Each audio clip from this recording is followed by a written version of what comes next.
Assalamualaikum warahmatullahi wabarakatuh. Waalaikumsalam warahmatullahi wabarakatuh. Ya, baik. Di sini kita akan membuat sebuah video dengan membahas fenomena-fenomena yang pernah terjadi di negara Indonesia, terutama pada tahun 2024 dan sampai per hari ini, gitu kan, terkait fenomena-fenomena yang ada, entah itu mulai politik, agama dan lain sebagainya. Di sini saya bersama saudari Ica dan juga saudara Rido yang akan membahas terkait fenomena-fenomena tersebut yang kita fokuskan terhadap fenomena yang ada di pesantren, entah itu fenomena pesantren atau yang sekarang lagi viral gus-gusan dan sebagainya. Nanti kita akan bedah dan mintai pendapat terkait fenomena tersebut. Baik, kalau menurut dari saudara dan saudari ini ya, terkait fenomena hari ini, terutama di pesantren, kita mulai dari Trans 7 dulu. Trans 7. Tapi pembahasan televisi. Iya, Trans 7 kemarin yang sempat ramai karena membuat sebuah video ataupun konten di medianya dengan kalau dibilang itu konotasinya atau kata-katanya itu yang sepertinya menyakiti hati dari para santri dan juga para tokoh ulama gitu kan, terkait hal itu. Apalagi di mana frame-nya itu terkait di pondok pesantren Lirboyo gitu kan, kiainya di situ yang dijadikan frame oleh pihak Trans 7 sehingga membuat kemarahan dari masyarakat di akar rumput ini meledak. Kalau menurut saya terkait konten video yang ada di Trans 7 tersebut, apakah memang bisa dibenarkan kalau di pondok ini masih ada feodalisme? Silahkan. Kalau dari saya sendiri sih kan gini ya, pondok itu memiliki aturan sendiri, memiliki tata tertib sendiri. Kan setiap daerah itu memiliki aturan sendiri. Kalau di pondok itu kayak sepertinya itu daerah sendiri, punya kayak simbolis atau kata lainnya itu kayak tradisi yang sudah turun temurun lah. Kayak contohnya itu saling menghargai satu sama lain, atau kurang lebihnya ya pembelajaran ada yang kasar, ada yang halus, tergantung siapa yang mengajar.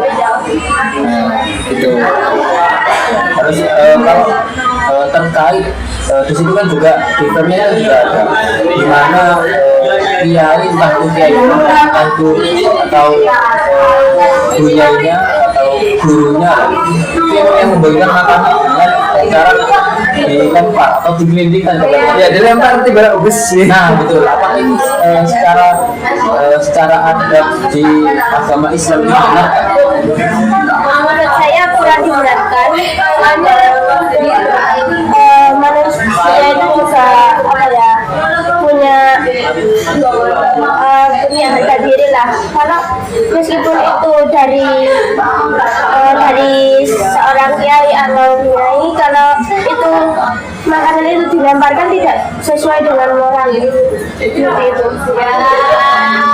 Lebih ke etika dan juga gimana caranya menjaga adab di pesantren yang katanya itu sekolah moral ya, kan? Sekolah Moral yang tinggi lah kan sekolah rohaninya ya, katanya kan di pesantren gitu. karakter yang tinggi.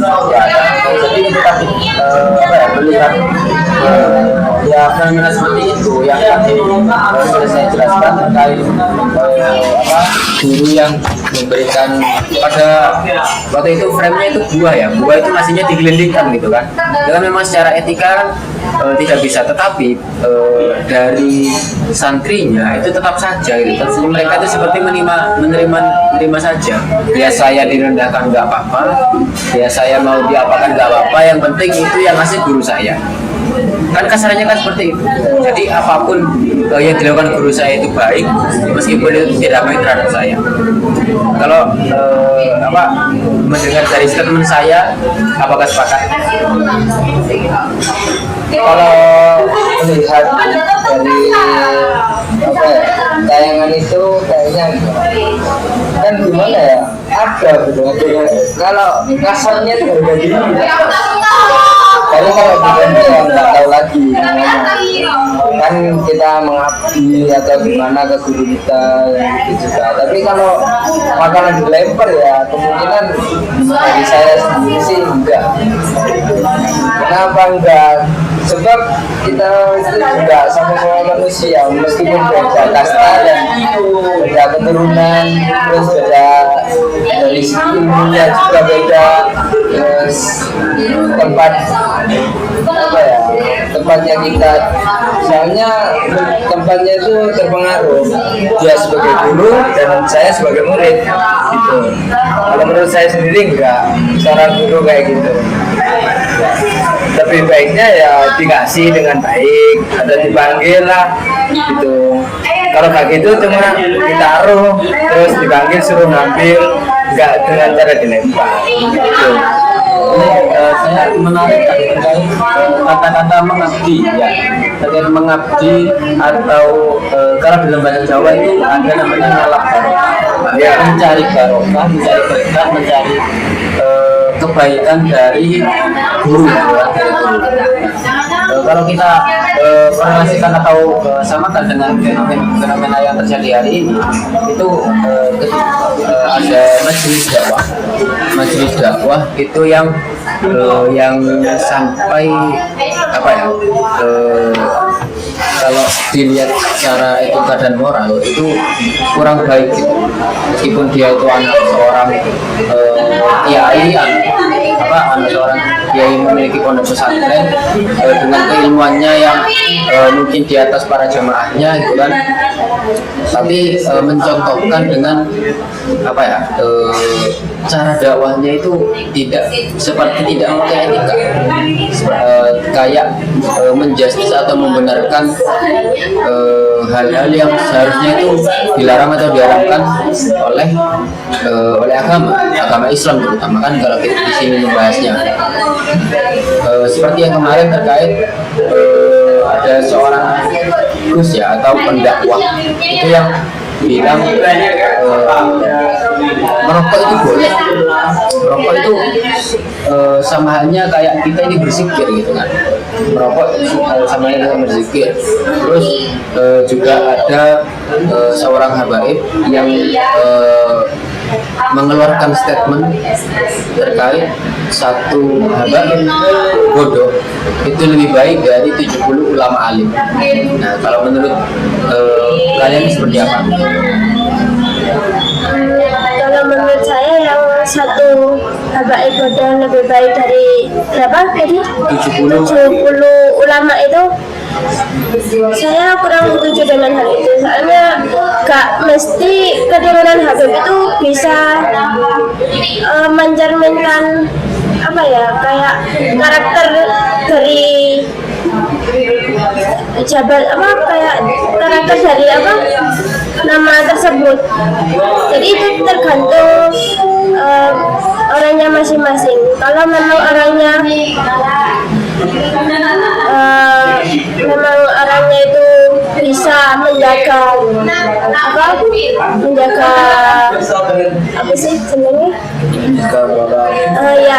menjaga etika, menjaga moral kepada sesama orang lain, itu menurut saya ya.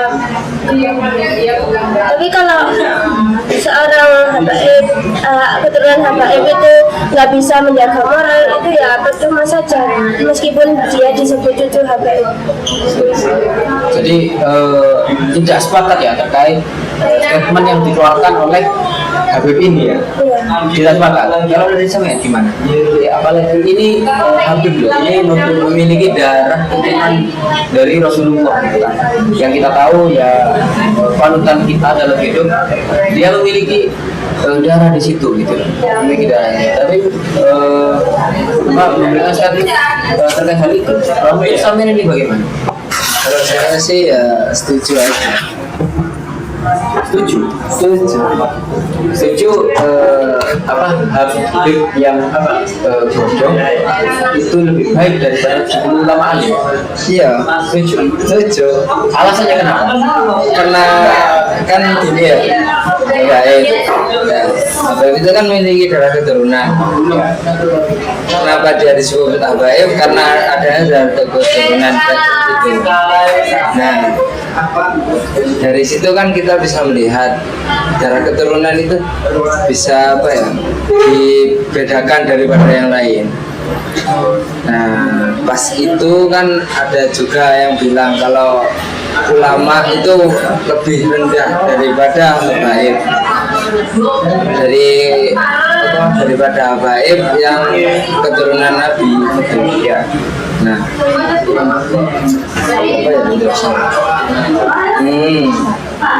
apa ya bagaimana spesifiknya itu, kalau seorang Habib kemungkinan lebih mudah dia mencerna ke sana keilmuannya untuk memproses ilmu, nah gitu. Jadi dia itu lebih mudah untuk menangkap materi dari manapun, segi manapun, entah itu dari segi agama, non agama, bahkan dari agama lain pun dia bisa menerima dengan cepat.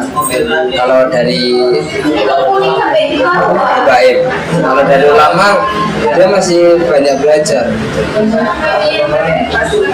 Oh, mungkin kalau Habib itu dalam segi penerimaan ilmunya itu lebih cepat daripada ulama perintis ya, ulama yang memang belajar dari nol daripada Habib yang memang memiliki darah dari Rasulullah ya.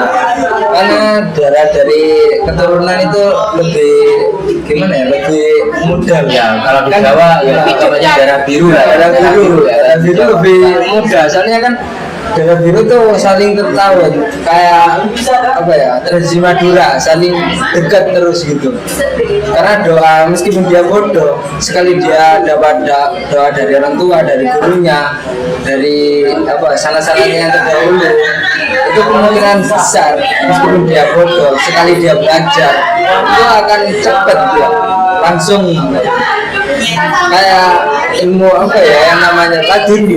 Oh, ini Kan itu banyak juga cerita ilmu laduni yang dibinai oleh para habaib tanpa sepengetahuan.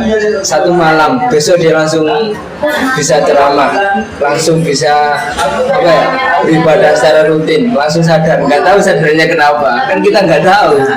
Itu darah-darah biru kayak gitu, banyak misterius dari darah biru. baik. Menurut mana kalau saya melihat dari saudara terkait satu Habib ini, satu Habib yang secara keilmuan kurang itu lebih baik daripada 70 ulama. 70 ulama itu dibandingkan satu. Nanti dari saudara kita kan tidak sepakat ya, karena tetaplah kalau kita di dalam agama Islam kan yang paling tinggi itu ya apa ya, yang pasti tahu menjaga etikanya kan, meskipun harus didahulukan etika dan juga ilmu, tapi ketika kita tidak memiliki ilmu kita tidak bisa menjaga etika kita.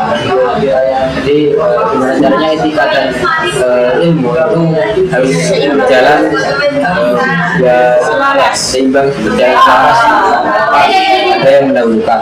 Kalau dari statement dari Subah itu beliau ini lebih ke mendahulukan daripada siapapun dia lebih mendahulukan ini daripada nggak tahu dia itu apa ulama apapun itu, apalagi ustadz.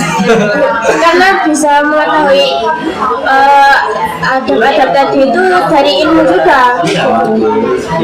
Kalau memang dari apa dari pastinya dari orangnya itu belum cukup adabnya itu kurang apa, tapi kalau kita melihat fenomena sekarang yang ada itu kan itu apa ya, sudahlah ilmunya ini adabnya minus gitu kan. Kalau kita melihat fenomena sekarang yang ada di Indonesia itu Kebanyakan lah. apalagi apakah itu masih bisa dibenarkan atau itu masih tetap kita itu harus apa ya, kayak menerima semua perkataan dari beliau ketika dia itu sudah tidak mencerminkan dari dari Nabi Muhammad seperti itu. Kayaknya sih tetap bukan yang tadi kan beda ini tuh. Iya. Menurut saya nggak harus. Sebenarnya kan dia belum ada kepastian banget. Kalau dari apa ya, dari yang dilakukan oleh Rasulullah kan sudah baik. Kalau kita mengaku berarti kita seharusnya itu lebih baik lagi. Kan itu juga sudah sudah dinas atau sudah ditetapkan bahwa Rasulullah itu sudah yang terakhir. Nah, kenapa dia masih mengaku? Kalau dia benar-benar mengaku, kan ada juga kan yang di TikTok itu yang kalau dia menerima wahyu, kiriman wahyu dari malaikat, apalah itu dari benda kayaknya spiritual gitu. Nah, aku nggak percaya sih. Soalnya kenapa? Dia tuh masih belum baik daripada Rasulullah. Karena Rasulullah sudah baik, dia tuh masih belum atasnya, masih kalau kemungkinan besar sih di bawahnya. Kemungkinan besar ini, nggak kemungkinan kecil. Maka dari itu saya nggak percaya deh. 100 enggak sih 99,9%. Ya. Terus kalau kita apa ya, kita mengaca pada yang katanya 2045 ini menuju Indonesia emas gitu. Ini apakah kalian optimis akan hal itu? Optimis akan 2045 itu Indonesia mencapai generasi emas? Kalau dengan kondisi masih ada masyarakatnya yang percaya umroh lewat goa, ada yang percaya dia mau umroh sendiri pakai sepeda dan lain sebagainya, terus masih percaya terkait hal gaib yang yang memang itu ya kayak rekayasa. Ya contoh kalau yang kemarin itu yang sempat viral pada waktu itu ya terkait yang ngakunya Denny Habib, Denny Habaib gitu kan, tapi merasa dirinya ini sakti, padahal itu sakti nggak sih? Tapi untuk jamaahnya ini percaya akan hal itu. Apakah kalian masih tetap optimis Indonesia 2045 emas ini akan tercapai? Kalau dari saudari mana? Dari saudara. Ya, dari saudari dulu. Kalau menurut saya sih, kalau Indonesia emas, ini emasnya ini dari mana? 2045 emas itu lebih ke generasi Indonesia emas atau puncak kejayaan secara kemasyarakatan dan juga dan lain sebagainya itu akan tercapai di 2045, genap 100 tahun Indonesia merdeka seperti itu. Kalau 2045 ya? Iya. 2045 generasi emas itu kemungkinan besar itu untuk para pejabat ya. Kenapa saya bilang begitu? Kan gini, di Indonesia itu yang kemarin temuan batu giok 1 ton. Iya. Nah, itu. Tahu saya. Nah, itu yang dimaksudkan. Itu kan bisa mengubah untuk generasi ke depan, untuk para petinggi lah, kasarannya gitu. Nah, kalau yang masyarakat yang di bawah itu kemungkinan besar bisa saja, tergantung juga dari yang atasannya. dari pemerintah. Pemerintahan. Kalau yang hal-hal gaib itu kepercayaan, memang hal-hal gaib itu dari orang-orang yang terdahulu memang.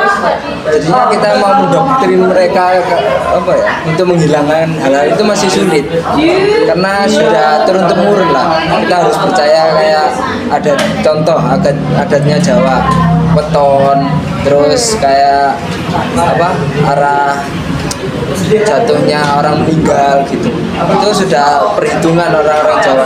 Dan itu sudah turun temurun. Untuk menghilangkan itu kita sulit, kecuali bisa saja, sebab kan anak-anak sekarang tuh dari kecil itu sudah memegang HP, kemungkinan besar itu masih bisa, soalnya penghilangan mereka terhadap hal-hal di sekitar itu sudah apa ya, lama-lama luntur, sebab ya elektronik sudah maju, perkembangan sudah maju, jadinya kayak hal-hal yang turun-temurun tadi kemungkinan besar bisa hilang gitu. Tetap optimis 45 ini emas atau kayaknya enggak dulu deh gitu kan? Kayaknya Enggak dulu Kayaknya masih lama ini. Masih lama. Kalau generasi emas gitu kan. Kalau 3.000 mungkin ya nggak tahu lagi. Jadi kayaknya kelamaan Bukan ya. 2.000. Karena memang kita melihat kondisi hari ini di mana fokus pemerintah itu kan untuk membenahi generasi mudanya. Generasi mudanya mulai dijaga oleh pemerintah dengan adanya MBG untuk menjaga kondisi gizi untuk anak-anaknya supaya nanti bisa fit dan juga secara pemikiran itu bisa matang, sehingga dari pemerintah itu menginginkan ya anak-anak sekarang ini menjadi orang emas ketika nanti di 2045 seperti itu ya. Tapi kalau apa ya, melihat kondisi hari ini di mana semakin banyak terpuruk ya, entah dari segi moral dan juga dari segi akademiknya, keilmuan itu semakin menurun. Kan banyak juga video yang beredar di sosial media ya, anak SMA masih belum bisa kalistung gitu kan, kalistung belum bisa, terus membaca itu belum bisa, Standar TikTok. iya. Dan juga ada yang kalau sekarang itu ada namanya standar TikTok gitu kan, dimana itu kayak apa ya, merubah seseorang atau pola pikir seseorang dari yang apa, yang sebenarnya dia itu baik, itu bisa berubah jadi tidak baik atau jahat gitu. Kalau menurut pandangan sampean gimana ya terkait 2045 ini, Indonesia mencapai generasi emas ini kan, itu kan tadi kan dari statementnya saudara Ridho ya. Kalau menurut saya kayaknya masih belum sempurna kalau di 2045. Ya saya setuju dengan apa? Ya, pendapatnya dari saudara Ridho. Ya, pendapatnya dari saudara Ridho itu ya memang kalau kita orang Jawa itu jangan sampai hilang Jawanya gitu kan. Jadi kalau mau menghilangkan apa? Tradisi. Mau menghilangkan tradisi itu kayak nggak cocok gitu. Ya, tapi kenapa setidak optimis itu gitu kan terhadap apa generasi kalian? Ini kan juga termasuk generasi kalian ketika nanti kalian mencapai 2045. Apakah memang apa teman-teman dari kalian ini ya kasarannya lah dalam tanda kutip itu belum pantas untuk nanti apa menjadi generasi emas.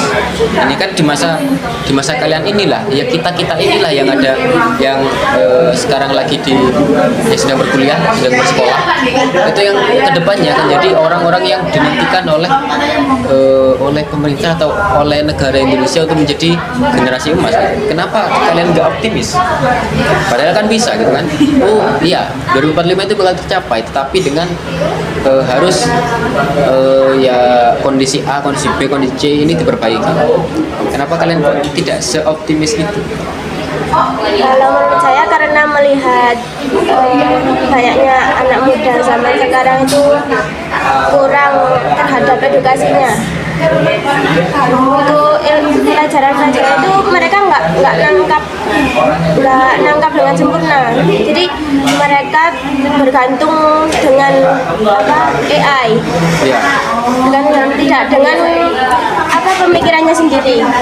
Jadi mereka itu apa-apa tugas itu nggak dari apa ya, nggak dari logikanya sendiri lah. Jadi mereka selalu mengikuti dengan AI itu, tidak apa ya, nggak bisa berpikir kritis gitu. Kurang bisa berpikir kritis. Memang AI itu juga membantu kita, tapi kalau anak zaman sekarang saya melihat teman-teman itu seringnya template dari kopas dari AI langsung jadi tugas. Jadi mereka itu kurang wawasan gitu, terpaku dengan AI itu. Nah, gitu loh. Kalau memang melihat situasi dan kondisi hari ini ya, terutama di ranah mahasiswa yang katanya sebagai agen objek, agen perubahan, dan juga iron stock gitu kan, sebagai penjaga fondasi atau kebudayaan yang ada di Indonesia itu sudah lazim lah, sudah biasa mereka ini menggunakan AI sebagai media mereka untuk entah mengerjakan tugas ataupun melakukan hal-hal yang lain. Sehingga memang dari pola pikir, logika mereka, kritis mereka itu semakin berkurang. Tapi kan kemarin kan ini ada wacana terkait penghapusan AI ChatGPT. Karena apa? Karena belum mendaftar ke Komdigi gitu kan, ke Kementerian Digital. Kalau kalian setuju nggak dengan semisal ChatGPT ini dihapuskan dari Indonesia? Dari saudara Redo? Kalau menurut saya sih nggak setuju. Kenapa nggak setuju? Padahal ya ChatGPT ini juga menghambat pola pikir mereka, menghambat kreativitas mereka, menghambat inovasi mereka untuk membuat sesuatu hal yang baru. Kan itu juga menjadi penghambat. Kalau menurut saya sih itu bukan sebagai penghambat, sebagai perantara. Mereka belum tahu sebuah persoalan, dan akhirnya mereka memilih untuk meng-AI. Nah, setelah meng-AI itu mereka akan mengetahui jawaban dari masalah tersebut. Setelah mereka memahami, ini kemungkinan besar. Setelah mereka memahami, mereka akan memiliki kesimpulan tersendiri, dan kemungkinan juga mereka akan menghasilkan inovasi-inovasi lebih dan lebih terbaru. Kan kita juga nggak terpaku. Kalau terpaku itu salah. Kalau dia terpaku sama pengguna AI, ChatGPT, itu salah. Saya nggak setuju. Tapi kalau dia nggak terpaku, cuma buat referensi, terus dan juga AI itu buat pijakan dia untuk lebih langkah maju, itu saya setuju. Jadi tergantung penggunanya. Kalau penggunanya itu bijak, dia bisa menggunakan, nggak usah dihapus. Sebab itu perantara mereka untuk lebih maju ke depan, dan bisa juga dari situ mereka lebih bisa dan lebih baik untuk melangkah ke depan. Soalnya kan biasanya gini ya, seorang guru itu menjelaskan bahwa materi ini kayak gini. Nah, dia tuh belum paham, dia tuh kayak masih ada persoalan, dan persoalan itu dia bawa ke AI. Setelah itu dia memahami sendiri apa yang ingin dia tahu gitu, dan akhirnya dia paham. Setelah dia paham, dia itu akan mengekspresikan kepahamannya itu melalui hal lain. Bisa juga dia mendapat inovasi lain. Contohnya kayak yang inovasi terbaru itu mobil listrik yang berada di Indonesia itu gak diterima, bukannya gak diterima ya, lenyap, nggak tahu entah kemana. Tambah yang di luar negeri yang mengekspor, yang sebelumnya juga ada sepeda listrik, di Indonesia nggak ada, tapi di luar negeri diekspor lagi, diproses, jadinya lebih baik. Dan juga jaringan 5G itu juga orang Indonesia yang memprosesnya, banyak sebutnya. Cuman tergantung orangnya, pemakaiannya itu gimana. Jadi kalau menurut saya itu nggak usah dihapus, tapi kita arahkan saja generasi baru kita itu untuk lebih memahami, bukan cuma apa ya, memakai terus cuma untuk membuat tugas terus nggak dipahami, yang intinya cuma tugas tugas Yang itu penting selesai. tetap selesai. Berarti gimana caranya sebagai pengguna, masyarakat sebagai pengguna terutama dari Kalangan mahasiswa. dari pelajar dan juga mahasiswa itu apa ya, kayak cross check gitu ya, cross check 2 kali hasil jawaban yang sudah diberikan oleh ChatGPT maupun AI, karena apa ya, mengaca pada statementnya Prof Stella selaku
Banyak